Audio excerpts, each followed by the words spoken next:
Hey, what's up, guys? It's Eric with episode 7 of our Sheffield United Road to Glory career mode. And we're going to start off this episode with a game against Peterborough at home. And after our good run of form last episode, scoring 8 goals in 2 games, we'd like to continue that form today in this episode against Peterborough here at home at Bramall Lane. We're going to run with the same lineup that we did the last 2 games. As you saw by the team management screen. But here we go as we get into this game against Peterborough at Bramall Lane. And I was really happy with the way that we played the last 2 games. Obviously, we scored a lot of goals, and again, creating chances. I would like to see more chances created, but this is the lineup we're going with. We're going with Howard, Bellerin, Rugani, Hernandez, Harris, Riedewald, Zalalem, Benzia, Old Sheik, Zivkovic, and Grealish in our preferred 4-3-3 formation, which has worked well. And then the Peterborough lineup is Alnwick in goal, Smith, Baldwin, Bostwick, and Cleeth in the back, Taylor, Forster, Cassie, Payne, Ostomer, McHale, Smith, and McLean in a 4-4-2. And I really we haven't had to switch or make any changes from the 4-3-3 yet. It's worked pretty well. A couple games we haven't played so well in, but hopefully we will be able to keep up this good form here in this game.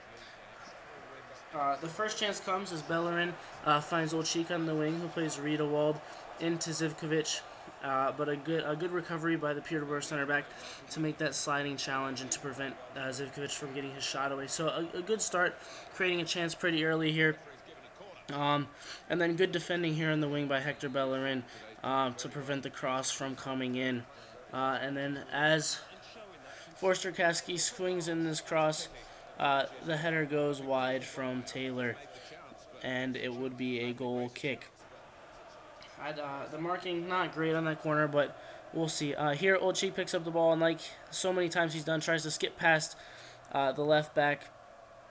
But instead, the left back takes it off him, takes his cookies, and Forster Kasky picks up the ball, who finds McLean, who finds Ostomer, and Ostomer just takes an absolute rocket of a shot from the top of the 18 right into the top corner.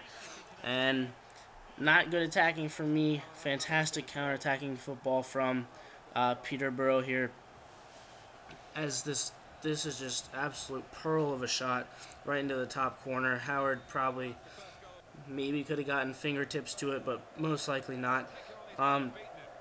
Here's Ostomer, again, comes down the wing, plays a nice little back heel to the left back, plays it back to Ostomer, and they swing in the cross.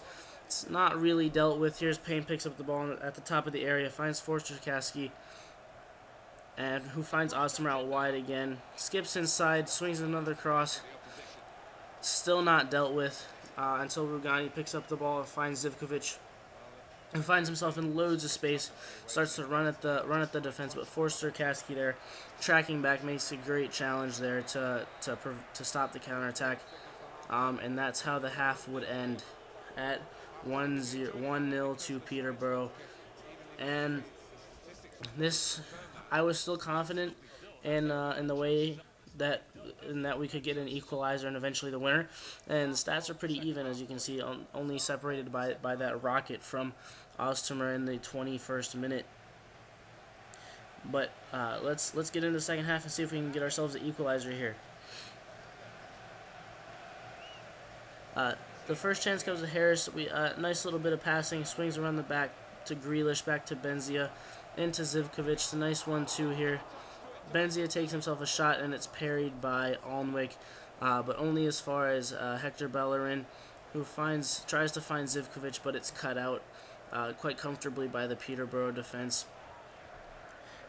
And Taylor runs at the defense, tries to switch it, but it's eventually knocked down by Zalalem, who finds Riedewald, finds Benzia, and then he plays the trip through ball over the top to Zalalem, but he gets the ball. He gets dispossessed by the Peterborough center backs, and the score remains 1-0. The next chance comes as Zalalem picks up the ball in the midfield, plays it out wide to Hector Bellerin, the young Spanish right back into Zalalem, out wide to Old Sheik, into Benzia, into Riedewald, and then the chip through ball goes over. But we get the free kick called back here, and Benzia is just gonna try and put this one right over the wall after Peterborough bring off Forster Kasky here in the 59th minute. The shot, unfortunately, is blocked by the wall, and Peterborough would manage to get the ball away, but we would retain possession here. The next chance comes as Zalalam tries to thread the ball through to Old Cheek, and again, ball is cleared away. And as you can see by the stats, we got a little bit more possession this half. We're creating more chances, but unfortunately, it's just the goal is just not coming for us. And I looked at the lineup, and I didn't end up making any substitution. Or I did. I brought on Murphy for Riedewald and dropped Zalalam back to the defensive midfield spot. And I brought on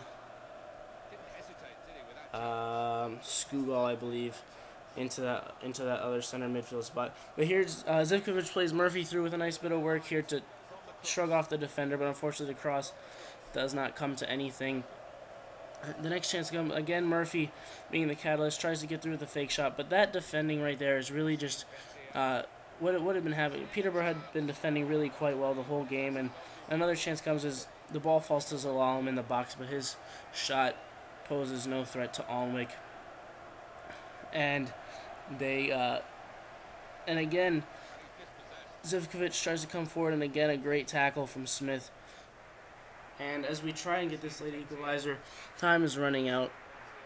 Mendia picks up the ball, puts the ball into the box, and it gets cleared, and that's how the game would end at 1-0 to Peterborough. So not the best start to this episode. But as you can see by the table in the bottom right corner, we are still in first place by 2 points ahead of Leyton Orient, a team that we drew against, I believe, in episode 4 maybe. But yeah, so we are still at the top of the table, ahead of Leyton Orient here.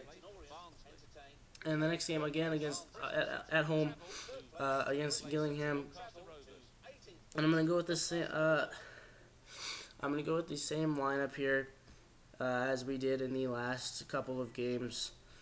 But aside from this loss in the 5 games before, we had 4 wins and a draw. So still, from the last 6 games, we have 4 wins, a draw, and a loss. That's pretty good form. But Peterborough were not really near the top of the table, and we should have been doing better in that game. But as the game against Gillingham starts here, the first chance comes as we bring down the Gillingham player outside of our box, and they're going to and McDonald is going to swing this free kick into our box, and hopefully we can get it away. And we end up getting it away, but only as far as Amer, who brings the ball back down the line, and he's going to swing in across, and the header goes just over the bar. And this is just utter stupidity for me, really, to just pass the ball to them off the goal kick. And then we managed to somewhat deal with it, and then Kedwell, again, a fantastic finish.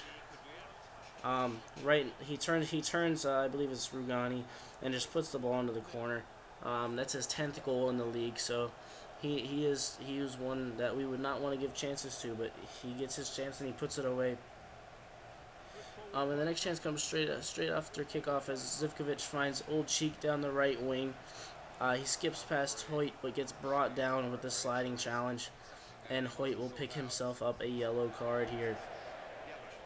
One thing I forgot to mention though was Gillingham. They were running a 5 in the back formation, and when there's a tactic to switch flanks, and when you're playing 5 in the back, the wing backs switch flanks, and that will be important in a couple of minutes here as we swing in the free kick and the header goes over the bar is for a corner. And as Old Cheek swings, I believe it's Old Cheek. Yeah, Grealish swings in this corner here. We try and get some contact on it. Old Cheek is the one that almost gets a touch on it, which is ridiculous considering he's like 5'6". But the next chance comes again. We find Grealish out wide. He beats Hoyt there and then gets brought down by another sliding challenge. And Hoyt ended up switching sides for this, and he would get himself a second yellow and a red card here with that sliding challenge. So even though we were a goal down, we are now a man up and confident in the way that we can knock when we're playing well, we can knock the ball around 11 on 11. But now that we're a man up, we should be able to do even better. And again, Old Sheik winning the header there, but the header doesn't really trouble the Gillingham keeper all that much. Zalalem with a nice bit of footwork here to keep possession of the ball inside the Gillingham box. Again, Old Sheik with the scoop turn here, cuts inside, tries to have a shot, but it goes out for the goal kick. So we are creating chances where we're making the most of this one-man advantage here. But we would go into halftime down 1-0. And as we were only just a few points ahead of Leyton Orient at the top of the table, we would need to grab the equalizer in order to keep our lead. But let's get into the second half and hope that we can pick ourselves up an equalizer. Even though Gillingham here are a man down, Kedwell takes the ball past a couple of people, and Gillingham, they keep control of the ball here through Dak and Lingant. I believe that's Lingant, but I decided to make some substitutions just to spice up the attack a little bit and bring on Skugall and Murphy for Riedewald and Grealish. And I dropped Zalalem back into the central defensive midfield role. Just so, because we don't really need, Gillingham aren't really coming forward as much. They're parking the bus a little bit more, playing a little bit more defensively. So instead of that defensive presence, we need that deep lying playmaker, which Zalalem is better at than Riedewald. So that's why I made that switch there. But again, as you can see, we didn't really create that many good chances until the 90th minute when we were just piling on the pressure, and the last chance comes as Benzia slides the ball through to Rikairo Zivkovic, and the ball was saved for a corner. And Old Sheik was swinging this ball, and it would fall to Benzia, and his shot would get saved by the keeper. And again, we keep possession of the ball. It falls to Benzia again, and his shot goes wide of the bar, or wide of the post for a goal kick. And that was really the last chance of the game here. And again, shots even. Thanks for watching, guys. I really appreciate it. So if you could like, subscribe, and comment, that'd be awesome. Thanks.